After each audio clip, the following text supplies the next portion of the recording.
Hulu's Under the Bridge Episode 6 includes massive, character-defining moments that build to a tense ending.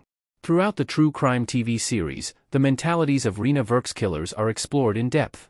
The case is so notorious because of the horrifying fact that teenagers, most girls, could commit such heinous acts of violence. Under the Bridge Episode 6 starts to bring the story to a close by looking at the days right before the teens' arrests.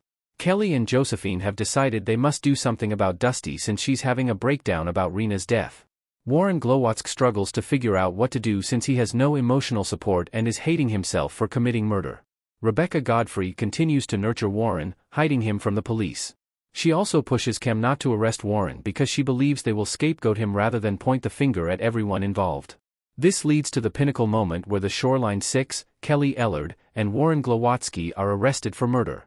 Ultimately, this episode of Under the Bridge offers a glimpse into the minds of many individuals involved in the real-life murder of Rena Verk. The Shoreline Six and Warren Glowacz explained, who is arrested in Under the Bridge Episode 6. Under the Bridge shows the arrest of 4 of the 8 people involved. After investigating Rena's death for quite some time, teens were arrested in Under the Bridge Episode 6. While only a handful of arrests occur on-screen, it's heavily implied that all the individuals involved in the assault and murder were taken in by the police. These Under the Bridge characters are the Shoreline Six, Maya, Willow, Layla, Eve, Dusty, and Josephine, and the 2 murderers, Warren Glowacz and Kelly Ellard. The girls involved in the attack were all members of the Crip Mafia cartel. In the series, many of them lived in the Seven Oaks Youth Home and went to the Shoreline School. All 8 of these individuals assaulted Rena on one side of the bridge, even if they didn't murder her. Only Warren and Kelly took part in her actual murder, though. While all 8 individuals are arrested for the murder of Rena in Under the Bridge, this will change if Hulu's miniseries follows the true story of Under the Bridge.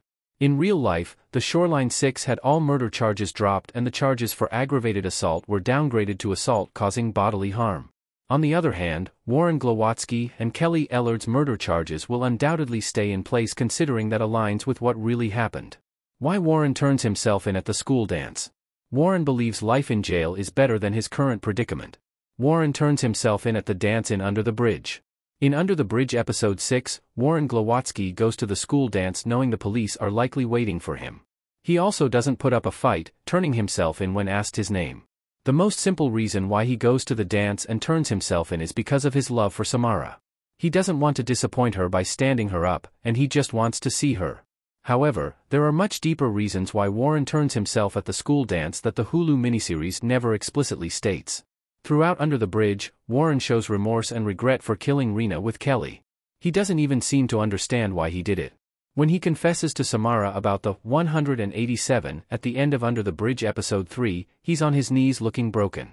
He once again displays on his face and through his voice horror at what happened when explaining it to Rebecca after tripping on acid.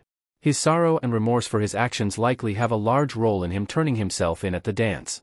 He seemingly believes he deserves punishment for killing Rena Verk.